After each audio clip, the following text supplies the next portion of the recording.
আজকে আমি আটা আর ডিম দিয়ে বিকেলের জন্য খুবই মজাদার একটা নাস্তা তৈরি করে দেখাবো। এই নাস্তাগুলো আপনারা একবার তৈরি করে 1 মাসের মতো সংরক্ষণ করে রাখতে পারবেন। নাস্তা বা পিঠা যেটাই বলেন না কেন তৈরি করা অনেক বেশি সহজ আর খেতে কিন্তু অনেক বেশি মজাদার। বিকেলে চায়ের সঙ্গে খাওয়ার জন্য মুচমুচে এই পিঠাগুলো খেতে কিন্তু দারুণ লাগে। কোনো ঝামেলা নেই, 10 মিনিটের মধ্যে কিন্তু বেশ অনেকগুলো তৈরি করে নেওয়া যাবে। আশা করছি আমার আজকের রেসিপি আপনাদের কাছে ভালো লাগবে আর সহজও লাগবে। তাহলে আর কথা না বাড়িয়ে আমি রেসিপিতে চলে যাচ্ছি। প্রথমে আমি একটা মিক্সিং বোলে নিয়ে নিচ্ছি 2টা ডিম। এখানে দিয়ে দিচ্ছি আমি হাফ কাপ চিনি। হাফ কাপ চিনিতে কিন্তু খুব একটা বেশি মিষ্টি হবে না, তবে আপনারা চাইলে আরও কমিয়ে দিতে পারেন অথবা আপনাদের পছন্দ অনুযায়ী আরও বাড়িয়ে দিতে পারেন। হাফ চা চামচ দিয়ে দিচ্ছি লবণ। এবার চিনি আর ডিমটাকে আমি খুব ভালোভাবে ফেটিয়ে নিব। চিনিটা একদম গলে গিয়ে মিশে যাওয়া পর্যন্ত ফেটিয়ে নিতে হবে।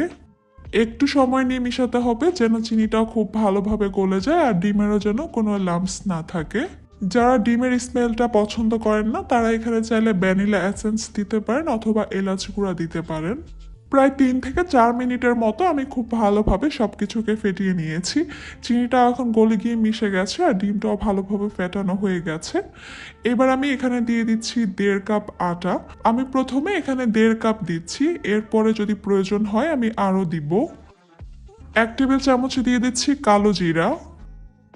তেল দিয়ে দিচ্ছি আমি 2 টেবিল চামচ। এবার এই সব কিছুকে আমি ভালোভাবে মিশিয়ে নিচ্ছি আর একটা শক্ত ডো তৈরি করে নিব।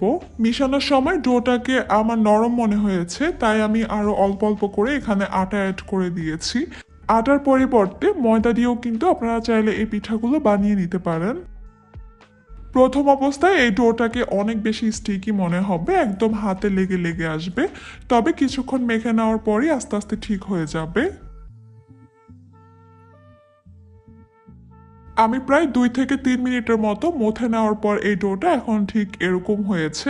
2টা ডিমের জন্য আমার এখানে 2 কাপ আটা লেগেছে, তবে আটার পরিমাণটা আপনাদের আরো কম বা বেশি লাগতে পারে।